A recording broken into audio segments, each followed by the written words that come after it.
This is Radio Taiwan International.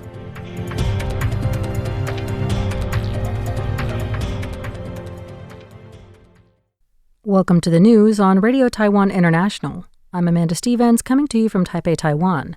We begin with a look at today's top stories for Wednesday, April 8th.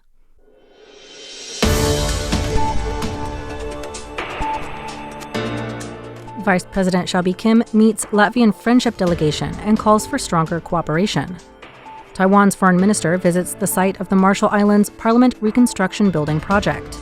And U.S. lawmakers call President Lai Ching-te's resolve a force for peace during a visit to Taiwan. But first, today's top story. Vice President Xiaobi Kim met with a visiting Latvia-Taiwan Parliamentary Friendship Group on Tuesday. Xiao expressed hope to strengthen cooperation on democracy and security amid growing geopolitical tensions. According to a presidential office statement, Xiao said that despite the geographic distance between Taiwan and Latvia, both share common interests and values, particularly the defense of democracy and freedom. She emphasized the importance of solidarity among democratic countries in a time of increasing global uncertainty. Xiao noted that Taiwan never takes its freedom for granted and continues to reinforce self-defense capabilities and national security to safeguard its democratic way of life. She added that Taiwan and Latvia have promising potential for collaboration in industries such as autonomous technologies, unmanned systems, and artificial intelligence. Highlighting Taiwan's key role in global semiconductor production and AI hardware manufacturing, Xiao said those strengths could further contribute to regional security and deepen future cooperation with Latvia. Foreign Minister and Acting Special Presidential Envoy Chia-lung is currently leading an industry delegation to the Marshall Islands, one of Taiwan's diplomatic allies. On Wednesday, he shared the delegation's progress, including an inspection of the Marshall Islands' new parliamentary building site, along with wishes for the project to proceed smoothly. Lin's first stop was a trip to pay respects to Amada Kabua, the first Marshallese president, in line with tradition.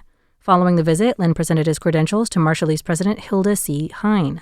Hein expressed appreciation for the strong Taiwan-Marshall Islands relationship, saying she looked forward to deepening cooperation across multiple fields. Lin echoed the president's statement, thanking Hein and the Marshall Islands for the many benefits shared by people of both countries. Lin said he hoped this visit would lead to even more concrete cooperative outcomes and strengthened ties in trade and investment. The foreign minister then visited the construction site of the new parliament building alongside Legislative Speaker Brenson Weiss.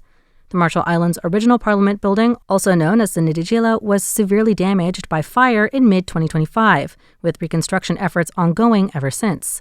Taiwan is cooperating with the United States to jointly fund the reconstruction project, as explained by Foreign Ministry East Asian and Pacific Affairs Department Director General Michael Zhao Honglin. He said, regarding the Marshall Islands Parliament Building reconstruction project, the U.S. government is the main donor, providing $13 million, while Taiwan and other countries provide support. Those funds for the parliament reconstruction, as well as Taiwan's involvement in the project, were outlined in the U.S. partnership with the Republic of the Marshall Islands fact sheet published by the United States in September 2025. U.S. representatives visited Taiwan to meet with President Lai Ching-te and called his resolve a very important force in maintaining regional stability. U.S. allies are visiting Taiwan again. A congressional delegation led by U.S. Representative Zachary Nunn met with President Lai Ching-te on Tuesday, praising the Taiwanese leader's resolve as a crucial force for regional stability. The diplomatic momentum was further strengthened by U.S. Senator Jim Banks, who also arrived on Tuesday, making Taiwan his first Indo-Pacific stop. Nunn, as chair of the Republican Study Committee's National Security Task Force, visited alongside Representatives Scott Fitzgerald, Jolie Fedorchak, and Jefferson Shreve.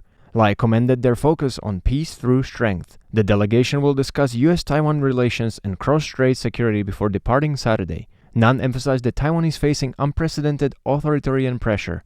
Meanwhile, Banks, who recently questioned how U.S. arms sales aid Taiwan's military, will stay until Thursday. Concurrently, KMT chairwoman Zheng Liwen's visit to China sparked debate. A Bloomberg op-ed framed Chinese President Xi Jinping's invitation as a warning to U.S. President Donald Trump that Taiwan is none of your business.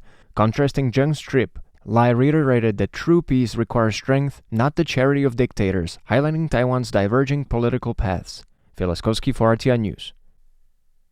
Taiwan's dominance of chip manufacturing is unlikely to change, even as Taiwan Semiconductor Manufacturing Company, or TSMC, expands in Arizona, a U.S. expert said on Monday at a forum in New York. David Sachs, a fellow for Asia Studies at the Council on Foreign Relations, or CFR, noted that despite TSMC's investment success, the share of cutting-edge chips made in Taiwan will largely stay the same. He emphasized that U.S.-Taiwan relations hold far greater significance for Washington than semiconductors alone. The event, Taiwan's Role in the U.S. High-Tech Supply Chain Opportunities and Challenges, was hosted by Network 2020 and the Taipei Economic and Cultural Office in New York. Speakers included CFR's Adam Segal, Temple University political science professor Rosalind Xie, and Information Technology and Innovation Foundation Vice President Stefan Izell. Izell said Taiwan remains at the core of global semiconductor production, with U.S. firms accounting for about 70% of Taiwanese chip foundry revenue, including Apple's substantial contribution. He described U.S.-Taiwan industry ties as a symbiotic partnership. Segal highlighted Taiwan's leadership in AI data center hardware and advanced semiconductor packaging, while Xie urged deeper cooperation between Taipei and Washington amid ongoing U.S.-China tech tensions. Taiwan's envoy, Tom Lee, said his country will continue working closely with the U.S. to sustain global supply chain resilience. As scam tactics continue to evolve, Meta's social media microblogging service Threads has recently surpassed Facebook in reported fraud cases, and victims are trending younger. Digital Minister Lin Yijing said this Wednesday that as fraud groups have shifted their focus to other platforms, the ministry will strengthen communications with platform operators to shorten the time required to remove fraudulent content. Legislators pointed out that previously, victims of fraud were predominantly elderly and scammed through Facebook, but a younger demographic is now being targeted via Threads. Last year, fraud moved away from high-value investment scams towards low-amount, high-volume fake online shopping schemes, targeting victims primarily under the age of 23. Lin said, 以前我们觉得最大的问题是 Meta 是Facebook 那现在就是说我们把那个漏洞 In the past, we thought Facebook was the biggest problem. Once we plugged those gaps, the fraudsters moved to Threads. A lot of the accounts used to impersonate celebrities. We deployed a number of countermeasures and got that largely under control, but now they've shifted to online sales scams. We're working to shorten the time it takes for Meta to take content down after we notify them, which is currently about an hour and a half. 那我们现在通知那个 Meta 他们的下架速度已经很快了，1个半小时，当然还有改善空间了。 The minister also acknowledged that as generative AI technology advances, significantly more AI-generated content is likely to appear online. The government has engaged with Google, Meta, and other social media platform operators, demanding that they clearly label AI-generated content and imagery. The ministry will also strengthen oversight through its reporting mechanism. According to Lin, the ministry detects between 5,000 and 10,000 suspected fraudulent posts and messages daily, but continues to face challenges in verifying the content's authenticity and determining legal liability. He emphasized that they will continue expanding its anti-fraud team and cooperating with government agencies and private sector companies to address remaining vulnerabilities. The Taiwanese Chambers of Commerce of North America held a forum this Tuesday at the Taipei International Convention Center on a new framework for the Taiwan-U.S. economic and trade agreements. U.S.-based orchid business operator Chen Weizhi said she believes moving production closer to markets may be considered under the new framework. Chen, who is currently vice president of the Taiwanese Chamber of Commerce in Denver, Colorado, has been investing in the U.S. agricultural sector since 2007, focusing on the orchid industry.